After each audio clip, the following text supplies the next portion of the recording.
There you go.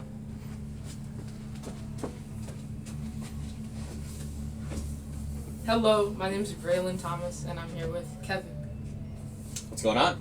How are you? Good. So, it's for an interview for Storm, and I'm just going to ask you questions. Okay, that sounds great. So, the first one was, what got you into bowling? So what got me into bowling was really my family. I come from a family of bowlers. This is something that my family has really loved to do, and I just hopped right on and chugged along with my family, and from the moment I threw my first bowling ball, I loved the game. What was And your first ball?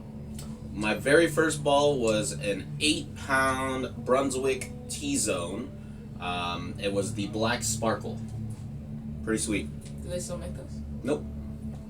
Alright, second question. What made you want to get better at bowling? So what made me want to get better at bowling was seeing my family get better around me. I wanted to compete with them. I'm a naturally competitive person. I wanted to compete with them. I wanted to beat my older brothers, period. And I did it however way I needed to, which was practicing, which was getting some coaching, getting the right help, getting the right equipment in my hands. Shout out to my dad. And third one is, currently we're in the pro shop, so what made you want to work in a pro shop? So what made me want to get into the pro shop was being a part of this bowling community. I didn't want to just drill bowling balls. That was never a thought in my head. Whenever I started working at the bowling center, It's like a cleaning ball up, pretty much taking out trash, and I started from the very bottom, putting away shoes, giving out shoes, all that fun stuff. And ever since then, I've just wanted to become more involved with bowling. When I got hired on for the pro shop, it was the next step forward for me, and it was a really great way for me to be involved with the bowling community and bowling in general. Fourth one is, do you enjoy working in the pro shop more or giving lessons to kids or anybody else? So, if you're talking about pro shop work versus a lane work, there's obviously two different things that you're asking me about. I do prefer coaching on the lanes, sharing the information that I have gained throughout my many years in the bowling industry. That has been my passion, and that's something that I've learned about myself. So it's a little bit of personal growth there. I really do enjoy helping anybody and sharing this information that I have, and so that it can, just like my coaches when I was young passed it on to me. So I just move, passing it forward and helping any junior or really anybody who wants the help is really awesome for me, and it feels really wholesome for me. That's why I got better. What do you like to do when not bowling? When I'm not bowling, I like to watch movies with my wife, watch TV shows, play little video games, hang out. What's your favorite movie? Favorite movie? Ooh, that's a good one. Favorite movie probably has to be, lately, I really enjoyed Greenland. It's like this post-apocalyptic movie. It's apocalyptic movie. Like, Walking Dead? Kind of, sort of. It was about a meteor that hit, that the world finds and goes, oh, it's really pretty. And then they said, oh, it's not going to hit us. And then a couple days later, they're like, everybody brace yourself. It's going to hit us and it's going to end the world. Yeah, it was really cool.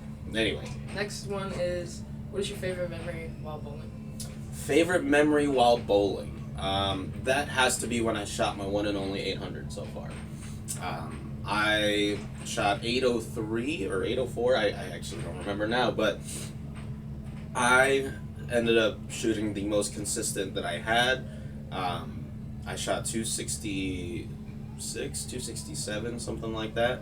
It was 63 or 64, and my anchor at the time ended up shooting 290, 299. And I took it because of my competitive nature. I'm like, man, I threw a really good game, and you're gonna show me out with a 290 game. I got you next game. So I just kept it going, and then during the third game, I started off with a few spares, like 3 or 4, and I kind of felt the crowd around me go, "Oh man, he lost 800," and I started stringing it again, and everyone kind of got excited again, and at that point, I still had no idea I had a shot at 800 because I went 260, 260. 520. It was somewhere in there, yeah, and a couple extra pins, but past that, I had to go like the back 7 or back 8, and then some count to hit 800, and then I ended up. I went double in the 10th, I think, and then I went like an 8 or 9 count, and that just put me over to 803 or 804. And I literally, at the moment I threw my last ball, I turned around, everybody was giving me high fives, and I'm going, what just happened? Did I just win the game? Why is the opponent giving me a high five? Why are all these people around me giving me a high five? I was still completely oblivious. I sat back down on my table, looked at my phone, and my brother, who was the first person to point it out, he goes, "Yo, nice series." And I go, "What'd I shoot? 7?" He goes, "7? You shot 8." And that's when I lost it. And I thought, still to this day, one of the coolest stories that I personally have for my bowling. How old were you? Oh, I don't remember. I think I was 20, 21, 22, somewhere in there. It was pretty cool. How long ago was it? So I'm 28, so that would have been 6 or 7 years ago. And then the last one is, who's your favorite bowler? My favorite bowler might be a little biased, but he's a hometown kid. I'm sure you know him. You've probably met him a handful of times. His name's Kyle Sherman. He's definitely a cool guy. Supported us here in the pro shop. He's worked really close with Daniel. I'm sure you guys know that. And it just so happens that I also work for Daniel, so I get to hang out and interact with him a lot, and I get to see what he's working on. And at some points in time, he's actually asked me for advice, not necessarily on his game, but just talking about different layouts, different pitches, and seeing what I thought of his changes. So it was really cool. That's it. Thanks. You got it, man. Thank you. Appreciate that, Kevin. It was actually better than I thought.